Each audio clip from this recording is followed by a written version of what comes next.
नमस्कार, आप देख रहे हैं टोटल न्यूज। आपके साथ मैं हूं सौरभ जौहरी। हमारी खास पेशकश में आपका स्वागत है। हरियाणा में सरकार से अपनी मांगे मनवाने को लेकर किसानों ने आंदोलन अब तेज कर दिया है। किसानों ने दिल्ली कूच की तैयारी कर ली है। दिल्ली कूच करने का फैसला सिर्फ मांगों को मनवाने का हथकंडा नहीं है, बल्कि उनकी नाराजगी और उनकी खुशी राजनीतिक दलों की जीत और हार के पैमाने भी तय करने जा रही है। मौजूदा राजनीतिक समीकरण की बात करें तो हरियाणा और केंद्र दोनों जगहों पर बीजेपी सत्ता पर काबिज है और पार्टी का पूरा प्रयास है कि इसको बरकरार रखा जाए।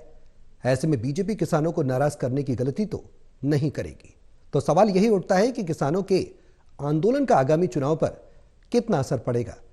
वहीं किसानों के दिल्ली कूच के फैसले से सरकार और सुरक्षा बलों की चिंता भी बढ़ गई है। पंजाब के किसानों ने दिल्ली कूच के लिए अपने ट्रैक्टरों की सफाई शुरू कर दी है। अगर किसान दिल्ली की तरफ कूच करते हैं तो पहली बड़ी चुनौती हरियाणा के लिए है, क्योंकि दिल्ली जाने के लिए 3 रास्ते हरियाणा से निकलते हैं।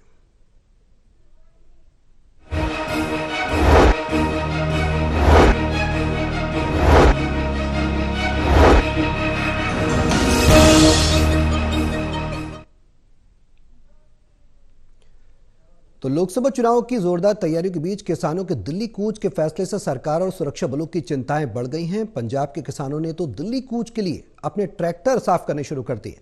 अगर किसान दिल्ली की तरफ कूच करते हैं तो हरियाणा के लिए चुनौती कम नहीं है, क्योंकि दिल्ली जाने के लिए 3 रास्ते हरियाणा से ही निकलते हैं। इसलिए प्रदेश सरकार ने पंजाब सीमा से लगते इलाकों पर सीमेंटेड बैरिकेडिंग शुरू कर दी है। डीजीपी का कहना है कि यहां कानून व्यवस्था बिगड़ने नहीं देंगे। रिपोर्ट दिखाते हैं।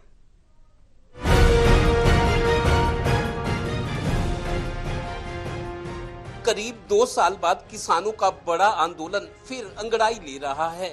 कई किसान संगठन 13 फरवरी के अपने दिल्ली कूच की तैयारी कर रहे हैं।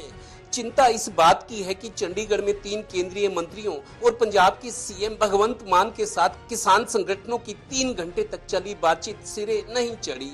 इसके बाद किसान नेताओं के सुर गर्म हैं कि भाई 13 फरवरी का दिल्ली कूच पूरी ताकत के साथ होगा। अगर सरकार फिर भी बातचीत करना चाहती है तो हम इससे भी पीछे नहीं हटेंगे। बातचीत के दरवाजे अभी भी खुले हैं, हमारी तरफ से भी खुले हैं और सरकार ने भी ये कहा कि आगे भी हम बातचीत जारी रखना चाहते हैं। लेकिन एक बात साथियों, हम स्पष्ट कर देना चाहते हैं कि 13 फरवरी का दिल्ली कूच एज इट इज स्टैंड कर रहा है। 13 फरवरी का दिल्ली कूच की तैयारी पूरी मजबूत रखो और दुगनी ताकत से तैयारी करो। किते कोई ट्रैक्टर पलट गया, किते कोई हार्ट अटैक हो गया, ਜਾਂ ਕੋਈ ਪੁਲਿਸ ਵਾਲੇ ਦੇ ਸੱਟ ਵੱਜੀ ਹੈਗੇ ਤਾਂ ਆਪਣੀ ਹੈ ਸਾਰੇ। ਸੋ ਅਸੀਂ ਕੋਈ ਚਾਹੁੰਦੇ ਨਹੀਂ ਕਿ ਜਾਨ ਮਾਲ ਦੀ ਕਿਸੇ ਵੀ ਕਿਸਮ ਦੀ ਨੁਕਸਾਨ ਹੋਵੇ। ਉਹੀ ਮੰਗਾਂ ਉੱਥੇ ਜਾ ਕੇ ਵੀ ਤਾਂ ਇਹੀ ਕਮੇਟੀ ਨੂੰ ਮਿਲਣਾ ਸੀ। ਅਸੀਂ ਉਹ ਕਮੇਟੀ ਵੀ ਇੱਥੇ ਬੁਲਾ ਲਈ। ਸੋ ਅੱਗੇ ਵਾਸਤੇ ਸਕੋਪ ਰੱਖਿਆ ਗਿਆ ਕਿ ਅਗਲੀਆਂ ਮੀਟਿੰਗਾਂ ਹੋਣਗੀਆਂ। ਕਿਸਾਨ ਸੰਗਠਨਾਂ ਨੇ ਵੀ ਕਿਹਾ ਕਿ ਅਸੀਂ ਆਪਣੇ ਜਿਹੜੇ ਸੰਗਠਨ ਹੈ ਉਹਦੇ ਵਿੱਚ ਗੱਲ ਕਰਾਂਗੇ। ਬਹੁਤ ਸਾਰੇ ਸੰਗਠਨ जुड़े हुए हैं दोनों नाल। गौरतलब है कि पंजाब के किसानों ने तो अपने ट्रैक्टरों की दिल्ली कूच के लिए साफ सफाई भी शुरू कर दी है। ये दिल्ली जाते हैं तो हरियाणा से होकर ही निकलेंगे। इधर हरियाणा सरकार ने भी पंजाब से लगते बॉर्डर एरिया में कंक्रीट की दीवारें और बैरिकेडिंग शुरू कर दी है। प्रदेश के डीजीपी शत्रुजीत कपूर का कहना है कि कानून व्यवस्था किसी भी सूरत में बिगड़ने नहीं देंगे, पर किसान अपनी जिद पर अड़े हैं कि 13 फरवरी को दिल्ली कूच तय है। लॉ एंड ऑर्डर की सिचुएशन हो, उसको डील करने के लिए कुरुक्षेत्र पुलिस पूरी सक्षम है। उसी के संदर्भ में हम रेगुलर बेसिस पे इनकी प्रैक्टिस और जो है एक्सरसाइज, जो हमारी कंपनीज हैं, 4 कंपनी हमने जिले में बना रखी हैं, जो उनकी पूरी एंटी राइट गियर भी इनको नए दिए जा रहे हैं और जो वज्र वैन है और वाटर कैनन्स हैं उनकी मेंटेनेंस ठीक प्रकार से हो, सुचारू रूप से वो अपना कार्य करे। तो एक रूटीन की एक्सरसाइज जो हम रेगुलर बेसिस पे करते रहते हैं वो आज की जा रही है। अब अगर किसान 13 फरवरी के लिए कूच करते हैं तो एन लोकसभा चुनाव के वक्त इसका बड़ा प्रभाव भी सामने आ सकता है। कानून व्यवस्था ही बिगड़ने का खतरा नहीं होगा। चुनाव प्रचार तैयारियों, यहाँ तक कि नेताओं के वोट मांगने, चाय पानी पर जाने, यानी हर स्तर पर अस्त व्यस्त माहौल नजर आ सकता है और पार्टियों का चुनावी गणित भी बिगड़ने का खतरा पैदा हो जाएगा। वैसे भी अब चुनाव आचार संहिता कभी भी या मार्च के पहले हफ्ते में लग जाएगी। सबसे बड़ा प्रभाव ये भी कि सत्ताधारी दल और सरकार को सियासी नुकसान भी झेलना पड़ सकता है, क्योंकि किसानों की लड़ाई सूबों की सरकार और मोदी सरकार से है। रब खैर करे। Haryana bureau, total news.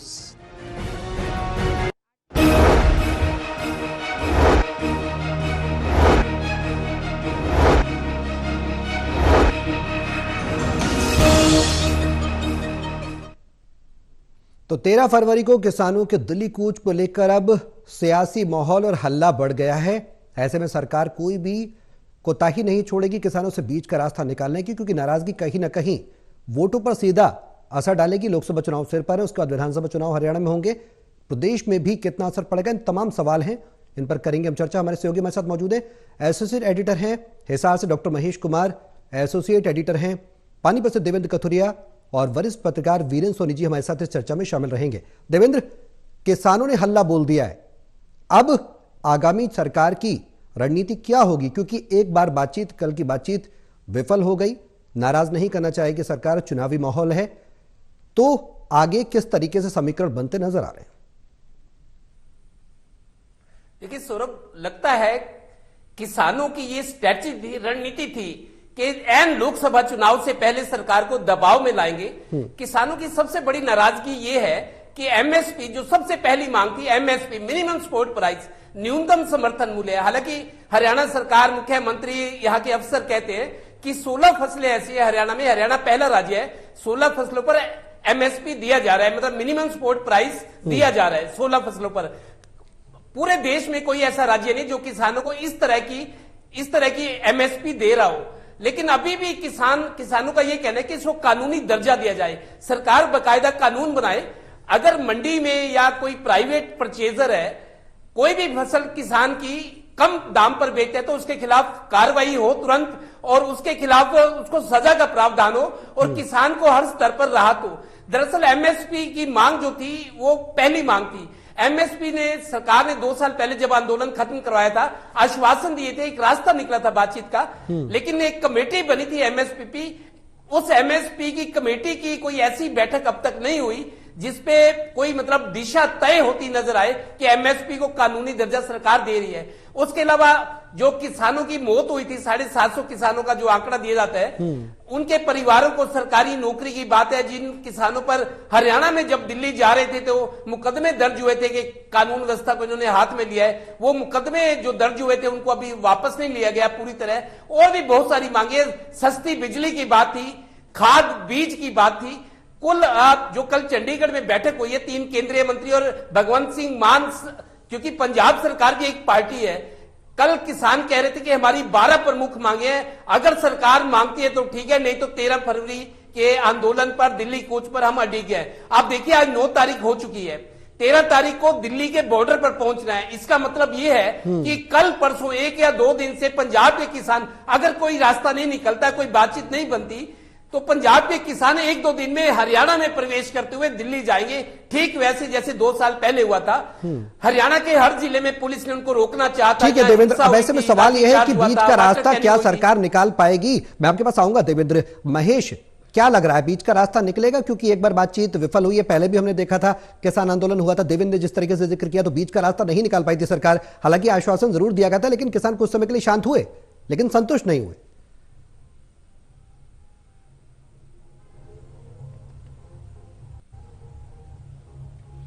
देखिए सौरभ, एक ही मांग के साथ, एमएसपी की मांग के साथ जो है दिल्ली कूच देश भर के किसानों की तरफ से किया गया था। अब भारतीय जनता पार्टी सुनिश्चित करेगी किसी भी सूरत में टकराव की स्थिति पैदा ना हो। दरअसल 13 महीनों के किसान आंदोलन और 750 से ज्यादा किसानों की शहादत के बाद सरकार यह बखूबी समझ चुकी थी कि किसान को टकराकर, शक्ति का इस्तेमाल कर, पुलिस और पैरामिलिट्री और आर्मी का इस्तेमाल कर हराया नहीं जा सकता। और यह सुनिश्चित हो चुका है कि मोदी को पीछे हटना पड़ा था, और यही वजह है कि इस बार भी सरकार किसी भी सूरत में यह नहीं चाहेगी कि टकराव की स्थिति पैदा हो। इसके लिए भ्रम की स्थिति पैदा की जा सकती है। टकराव की स्थिति को टालने के लिए भ्रम से बेहतर, कोहरे से बेहतर कुछ नहीं हो सकता, और उस तरह की परिस्थितियां यहां पर कायम करने की कोशिश सरकार जरूर करेगी। दरअसल पिछली बार भी जब किसान आंदोलन 13 महीनों का चल रहा था, उस वक्त भी सरकार ने पूरे आंदोलन को क्रैक करने की, तोड़ने की कोशिश की थी, अलग अलग नेताओं को अपने साथ मिलाने की कोशिश की थी। लेकिन उस वक्त सरकार की सबसे बड़ी परेशानी दरअसल ये थी कि जिस मीटिंग में तमाम नेताओं को बुलाया जाता, हर मीटिंग में नेताओं के चेहरे बदल रहे थे।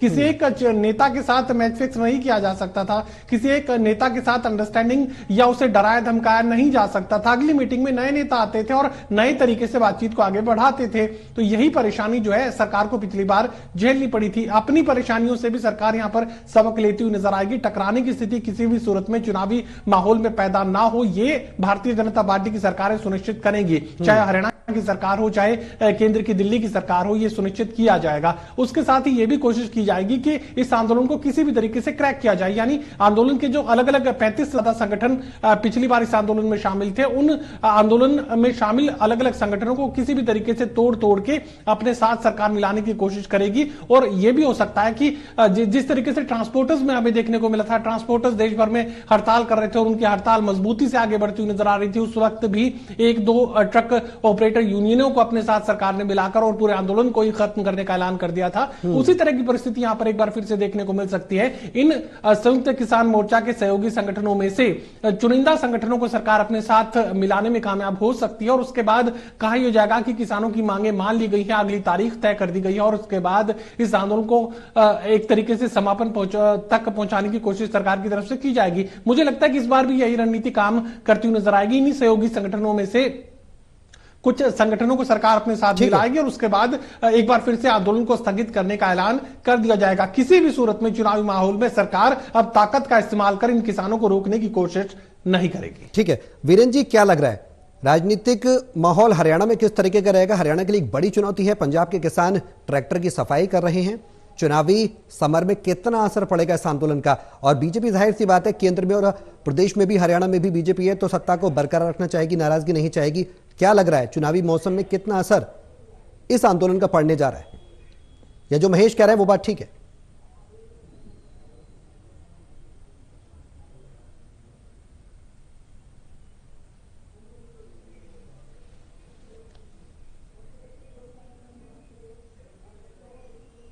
चलिए अपने सहयोगी के पास हम जाएंगे, लेकिन इस बीच ये बता दें कि आंदोलन ने कहीं ना कहीं एक सुगबुगाहट जरूर बढ़ा दी है, सरकार की चिंताएं भी बढ़ा दी हैं।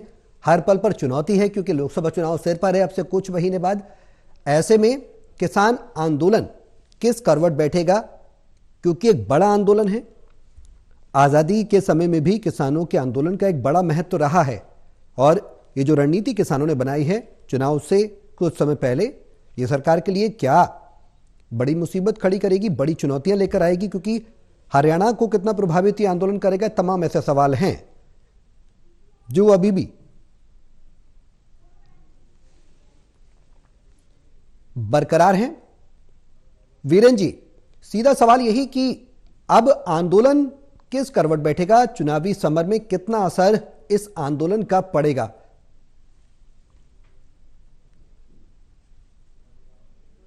तो भारतीय जनता पार्टी ऐसा जोखिम लेने की स्थिति में है और किसान संगठनों को मालूम है कि ये अवसर है। और देखिए आज 3 भारत रत्न देने की घोषणा हुई है, तो किसान नेता और जो लोग ये हैं वो ये टिप्पणी कर रहे हैं कि सिर्फ भारत रत्न नहीं, एमएसपी भी चाहिए। मतलब उनका जो पूरा जोर है वो एमएसपी पे है। और ये अगर दोबारा से किसान आंदोलन वही रूप लेता है तो लोगों को कठिनाई होगी तो सरकार को भी इसका राजनीतिक नुकसान होगा। सरकार को इस बात की कल्पना है, सरकार जो है कठोरता के साथ आंदोलनकारियों से निपटना भी जानती है और उनकी सहानुभूति भी लेना चाहती है। देखिए उनकी मांगों पर जो कहा गया था कि 2022 तक जो है किसानों की आय दुगनी हो जाएगी, इस पर सभी जो है किसान संगठन है इस पर अपनी अपनी राय दे रहे हैं, सरकार को घेरने का प्रयास कर रहे हैं। पंजाब के मुख्यमंत्री भगवंत मान ने भी कल कहा कि दालों पर जो है एमएसपी देनी चाहिए, क्योंकि देखिए दालें आयात की जा रही हैं और जब यह दालों का उत्पादन अपने ही देश में होगा तो किसानों को लाभ होगा। देखो सबके अपने अपने तर्क हैं, सरकार की अपनी मजबूरी है, सरकार अपनी तरफ से अपना दृष्टिकोण रखेगी। तो ये ऐसा अवसर आएगा जहां पर किसान संगठनों को भी सरकार जो है सहमति की ओर ले जाएगी। देखिए वहां कुछ किसान संगठन तो किसानों की समस्याओं के प्रति गंभीर हैं और कुछ सिर्फ राजनीति चाहते हैं। वो समझते हैं कि इस समय सरकार को संकट में खड़ा किया जा सकता है, सरकार पर दबाव बनाया जा सकता है। तो सबका अपना अपना अलग दृष्टिकोण है, लेकिन लोग नहीं चाहते कि पहले जैसी स्थिति पैदा हो और ऐसा एक सर्वमान्य हल निकले कि जिससे किसी को कठिनाई ना हो। किसान संगठनों को भी अपना अड़ियल रवैया जो है वो त्यागना चाहिए। क्योंकि इससे आंदोलन से कोई लाभ नहीं होने वाला। समस्या का समाधान तो बातचीत से ही होगा। तो बातचीत के जितने दौर होंगे, देखिए केंद्र सरकार गंभीरता से किसान संगठनों से बातचीत कर रही है, इसलिए 3 केंद्रीय मंत्री कल चंडीगढ़ पहुंचे। नहीं तो इसको उत्तर प्रदेश जो है, पंजाब है, हरियाणा है और दिल्ली, ये सब प्रभावित होंगे। और इस समय जबकि उत्तर प्रदेश, उत्तरांचल के अंदर जो स्थिति जो है काफी गंभीर बनी हुई है, तो इस तरह ये अगर ये अशांति का वातावरण बनेगा तो निश्चित रूप से विदेशों में भारत की छवि को भी आघात लगेगा और असामाजिक तत्व दूसरे जो लोग हैं वो इसका लाभ भी उठाने का प्रयास करेंगे। तो इसलिए किसान संगठनों को भी गंभीरता समझनी चाहिए और केंद्र सरकार को भी अपना अलियन रवैया न अपनाकर किसान संगठनों से मेज के पर बात करनी चाहिए और इस दिशा में सकारात्मक प्रयास चल ही रहे हैं और मुझे उम्मीद है कि इस पर कोई सर्वमान्य हल जल्दी निकल आएगा। जी वीरेन जी, आपने जिस तरीके से जिक्र किया भारत रत्न का, MS स्वामीनाथन हरित क्रांति के जनक थे और उनको भारत रत्न का सम्मान देने की बात केंद्र सरकार की तरफ से कही गई है, वो फैसला क्या इस आंदोलन पर असर डालेगा? क्या किसानों के पक्ष में ये चीज आएगी, उनको ये लगेगा कि सरकार कहीं ना कहीं किसानों के बारे में भी सोच रही है, क्योंकि तमाम योजनाएं सरकार किसानों की द्वारा किसानों के लिए चला रही है, लेकिन MSP और जो जिस तरीके देवेंद्र ने भी जिक्र किया 750 जो किसान आंदोलन में शहीद हो गए थे, जो किसानों के द्वारा कहा जा रहा है, उस पर कोई राय नहीं निकल पाई है। वो 2 मांगे बेहद प्रमुख हो चुकी हैं या फिर ये जो भारत रत्न का ऐलान किया है इसका कुछ असर पड़ेगा? ये भारत रत्न का तो सभी स्वागत कर रहे हैं और स्वागत किया भी जाना चाहिए, लेकिन लोग इसको राजनीति से जोड़ रहे हैं कि एन चुनाव के वक्त पर 3 भारत रत्न दिए जाने की घोषणा हुई है, तो इसके पीछे क्या राजनीतिक माने हैं? चौधरी चरण सिंह जी को देने का, जयंत चौधरी ने जिस तरह से आज उन्होंने अपनी मार्मिक टिप्पणी की है, तो उसका राजनीतिक अर्थ निकाला जा रहा है। वो रजग में NDA में फिर से जाने के लिए तैयार बैठे हैं और PV नरसिम्हा को देने का ये आशय लगाया जा रहा है कि दक्षिण में भारतीय जनता पार्टी जो है अपनी छवि बनाना चाहती है, अपनी राजनीतिक मजबूती लेना चाहती है और MS स्वामीनाथन को दिए जाने का भी स्वागत हो रहा है। लेकिन ये लोग किसान संगठन ये कह रहे हैं कि हमें सिर्फ भारत रत्न ही नहीं, हमें MSP चाहिए। मतलब उनकी जो हमारी वास्तविक मांगे हैं वो उस पर सरकार का क्या दृष्टिकोण है, हमें तो उस मांगों का समाधान चाहिए। तो इसलिए कई किसान नेता ट्वीट भी कर रहे हैं, जो दूसरे दलों के लोग भी ट्वीट कर रहे हैं, वो स्वागत तो सभी करेंगे। चाहे मायावती जी ने भी स्वागत किया है, लेकिन मायावती जी ने साथ में ये मांग उठा दी है कि जो बसपा सुप्रीमो थे कांशीराम, उनकी भी उपेक्षा नहीं की जानी चाहिए, उनका भी काफी बड़ा योगदान है। तो इसलिए ये तो राजनीतिक अर्थ ही निकाले जाएंगे, लेकिन किसानों की जो अपनी समस्याएं हैं, किसान अपनी समस्याओं का समाधान चाहते हैं, वो भारत रत्न दिए जाने का तो स्वागत है, उसका एक अर्थ है, उसका कोई राजनीतिक अर्थ भी निकालेंगे, कोई कुछ उसका टिप्पणी करेगा, कोई इसके विरोध में तो है ही नहीं। लेकिन ये बात है, इसकी टाइमिंग को लेकर जो सवाल उठाए जा रहे हैं कि इस समय एन चुनाव के वक्त पर जो है इस मोदी सरकार जो 5 भारत रत्न दे चुकी है, इसलिए लालकृष्ण आडवाणी जी एकमात्र जीवित हैं, उनको भारत रत्न मिला है और प्रणब मुखर्जी को भी मिला था पहले और 3 अब दिए गए हैं, भारत रत्न दिए गए हैं। तो इस तरह, हालांकि वाजपेयी सरकार ने 1999 में 4 भारत रत्न दिए थे एक कैलेंडर वर्ष में, हालांकि पहले ये व्यवस्था थी एक कैलेंडर वर्ष में 3 भारत रत्न दिए जाने का प्रावधान था, लेकिन अब जो है 5 भारत रत्न दिए गए हैं। तो इसलिए इस पर तो कोई किसी को आपत्ति नहीं है। देखिए सभी हमारे महापुरुष हैं, हमारे आदरणीय हैं, सभी उसका स्वागत करेंगे, उनके अमूल्य योगदान को याद करेंगे। लेकिन जो किसानों की अपनी मांगे हैं, वो मांगे अपनी जगह जायज हैं, वो मांगों का उनका समाधान चाहिए। तो वो समाधान किस तरह होगा? जो सरकार ने पहले वायदे किए थे, प्रधानमंत्री नरेंद्र मोदी जी किसानों के मांगों के प्रति बड़े सकारात्मक दृष्टिकोण रखते हैं और इस बार भी कोई ना कोई ऐसा हल निकालेंगे जिससे किसानों को, जो दूसरे जो लोग हैं जिस पर राजनीति करना चाहते हैं किसान आंदोलन की आड़ में, उनको ऐसा अवसर नहीं मिलेगा। तो ऐसी अपेक्षा की जानी चाहिए कि किसान संगठन भी ऐसा कोई रुख नहीं अपनाएंगे जिससे सरकार को और ज्यादा कड़ाई का पालन करना पड़े, और सरकार को भी चाहिए कि किसान संगठनों के प्रति सहानुभूति रवैया अपनाए, उनकी मांगों पर लचीला रवैया अपनाए। बिल्कुल देवेंद्र, जिस तरीके से वीरेन जी बता रहे हैं और किसानों के द्वारा बार बार ये कहा जा रहा है कि बातचीत का रास्ता खुला हुआ है, यानी कि समाधान सरकार से ही मिलेगा, किसान भी जानते हैं आंदोलन वो करेंगे अपनी बात को मनवाने के लिए। किसानों की तरफ से भी कहा जा रहा है शांतिपूर्ण आंदोलन किया जाएगा, लेकिन क्या ये माना जाए कि बातचीत के रास्ते खुले हैं तो अन्नदाताओं से जो वादे पूरे पिछले बार नहीं हो पाए थे इस बार पूरे हो जाएंगे? देखिए सौरभ, ये जो टाइमिंग है बहुत इंपॉर्टेंट है। किसान संगठन, हालांकि जिस तरीके की लड़ाई उन्होंने 2 साल पहले दिल्ली के बॉर्डर पर लड़ी थी, उसके बाद एकता जरूर थी, लेकिन बाद में अलग अलग गुट बन गए थे।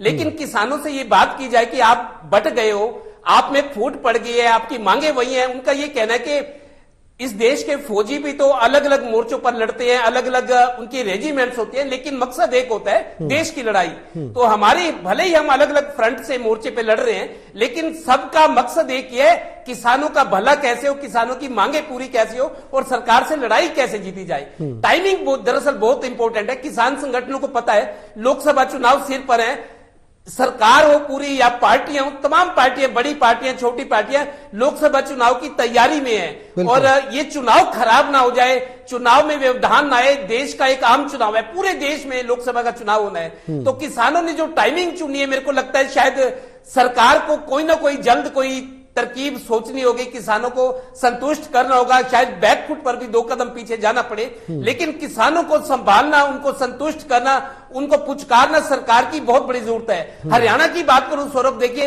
हरियाणा के किसानों की मांगे अपनी जगह है, लेकिन चूंकि पंजाब के किसान, देखो पिछले किसान आंदोलन में पंजाब के किसानों ने मजबूती से लड़ाई लड़ी थी और हरियाणा के किसान थोड़ा पीछे थे।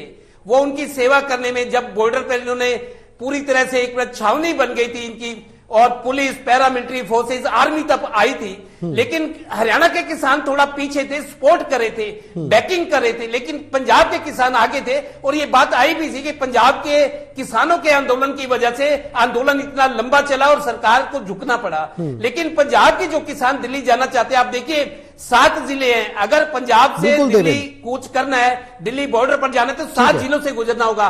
पंचकुला, अंबाला, अंबाला से एंट्री है, अंबाला, हरियाणा की कहीं ना कहीं देवेंद्र एक बड़ी चुनौती, सोनीपत, तो हरियाणा की चुनौतियां ज्यादा बड़ी है, मेरे को लगता है। हरियाणा के लिए चुनौतियां बड़ी हैं क्योंकि 3 रास्ते हरियाणा से ही निकलते हैं दिल्ली जाने के लिए।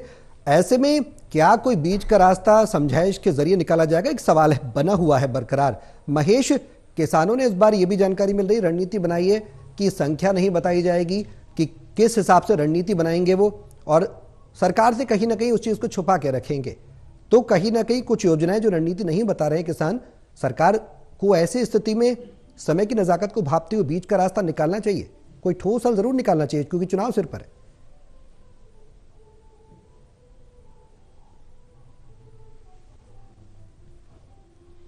देखिए, बिल्कुल बीच के रास्ते से तो कोई भी इनकार नहीं किया जा सकता और मैंने पहले विस्तार से जिक्र किया कि बीच का रास्ता किस तरीके से सरकार निकाल सकती है, क्या कुछ संभावनाएं बनती नजर आ रही है। लेकिन फिलहाल थोड़ा और विस्तार से मैं इस पूरे मामले को समझाने की अपने तमाम दर्शकों को कोशिश करूंगा। दरअसल आधी जीत तो सरकार की आज भी हो चुकी है। वो आधी जीत आखिर इस आंदोलन को लेकर किस तरीके से सरकार ने जीत हासिल की है, वो इस तरीके से है कि 35 से ज्यादा बड़े संगठन जो है पिछले किसान आंदोलन को चलाने का काम कर रहे थे और उसी संगठन का एक महत्वपूर्ण हिस्सा था किसान महासंघ।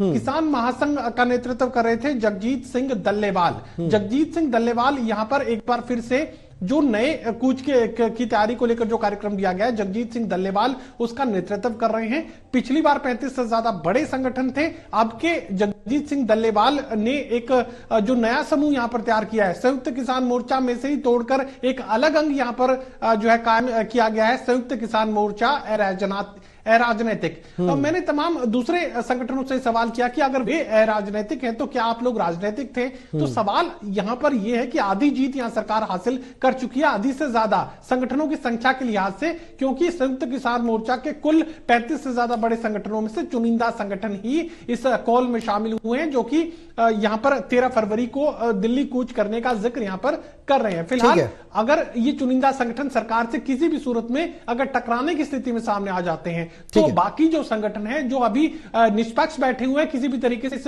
बातचीत में शामिल नहीं हो रहे हैं, इस संवाद में शामिल नहीं हो रहे हैं, लेकिन अगर टकराव की स्थिति किसान के साथ सरकार की तरफ से कायम की गई तो बाकी संगठन भी इस आंदोलन में शामिल हो जाएंगे। ठीक है, लास्ट कमेंट वीरेंद्र जी, बहुत शॉर्ट में आपसे लेना चाहूंगा।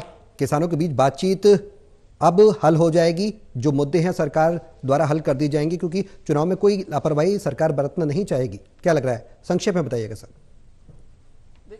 देखिए, सरकार की अपनी बातें हैं, सरकार की किसानों के साथ हमदर्दी तो है, लेकिन इन मांगों को स्वीकार किए जाने का क्या प्रभाव पड़ेगा, दूसरे लोगों पर क्या प्रभाव पड़ेगा, तो ये सरकार के लिए एक बड़ा सोचने का प्रश्न है। और किसान संगठनों को भी ये सोच, अगर वो आंदोलन करना चाहते हैं तो वो अपना भीड़ दिखाकर, इतना जमघट इकट्ठा करके लोगों को व्यवधान डालकर उनका जनजीवन प्रभावित कर क्या हासिल करना चाहते हैं। इसलिए किसान संगठनों को भी चाहिए कि वो सांकेतिक आंदोलन करें और सरकार को भी ऐसा रास्ता निकालना चाहिए जिससे ये ठीक है कुछ लोग जो ब्लैकमेलिंग के रास्ते पर भी आ सकते हैं, कुछ लोग आंदोलन को भड़काना उनका राजनीतिक उद्देश्य भी हो सकता है। तो सरकार भी इस बात को समझती है। तो इस तरह से एक सामान्य सर्वसम्मति से एक निष्कर्ष पर पहुंच जाना चाहिए, जिससे किसानों की बात भी रह जाए और सरकार को, ताकि वो एक सहमति के स्तर पर पहुंचकर ऐसा स्थायी समाधान निकले, ताकि फिर से ये स्थिति उत्पन्न ना हो। बिल्कुल, चलिए बहुत शुक्रिया आप सभी का हमारे साथ इस चर्चा में शामिल होने के लिए। किसानों ने दिल्ली कूच की तैयारी कर ली है, 13 फरवरी इसकी तारीख तय कर दी गई है।